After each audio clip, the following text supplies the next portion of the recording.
Heather lives in London West and just started volunteering at her son's elementary school. She told me that 50 to 70 kids are coming to school hungry every single day. She knows that kids who are hungry cannot learn, so she applied to the Ontario School Nutrition Program.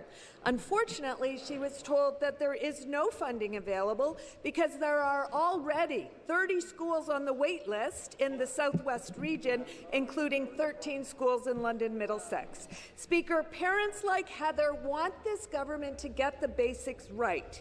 They had an opportunity in the fall economic statement to invest in student nutrition programs. Will the Premier explain to Heather why there is money for luxury spas and fantasy tunnels, but teachers and parent volunteers have to fundraise to make sure that kids are fed? The Parliamentary Assistant Member for Markham Unionville. A healthy meal goes a long way to ensure that students are set up for success. Absolutely. I'm proud of work we are doing alongside with MCCSS to ensure that over $28 million annually for the student nutrition programs continues to reach the students that need it most.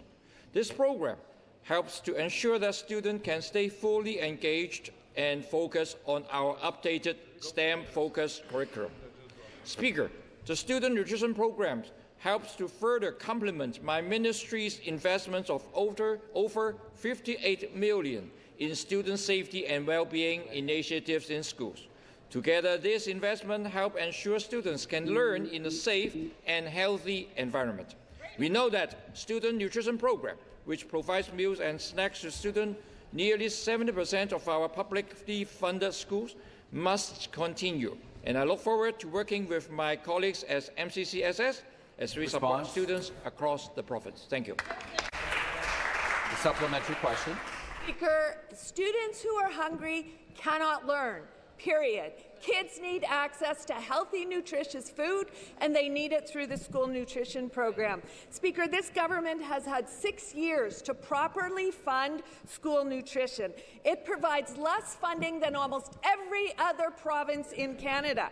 Under this Premier's watch, the number of students going to class hungry has gotten bigger every single year, as the rising cost of groceries leaves more and more families struggling to feed their kids. Speaker, can the Premier tell Heather and so many other Ontario parents why making sure that kids have access to nutritious food is not a priority for his government? And to reply, the Minister of Children, Community and Social Services. Let me make it very clear to my colleagues in opposition. Every child and every youth is our priority in this province, Mr. Speaker, which is why we invested more than $6.15 million in the program last year, Mr. Speaker, which is why we partnered with many, because the spirit of the student nutrition program involves municipalities, the private sector. We initiated, with this minister here, Mr. Speaker, the Healthy Students Brighter Ontario campaign with our partners, which increased support by more than $7.1 million again, on top of the $6.15 million, Mr. Speaker. Why? Because we want to make sure the children and youth that are going to school, Mr. Speaker, have access to the breakfast, snacks and lunches. And I wrote a letter last year to my federal counterpart, asked them to step up and support our efforts to make sure no child or youth in this province ever goes hungry, Mr. Speaker.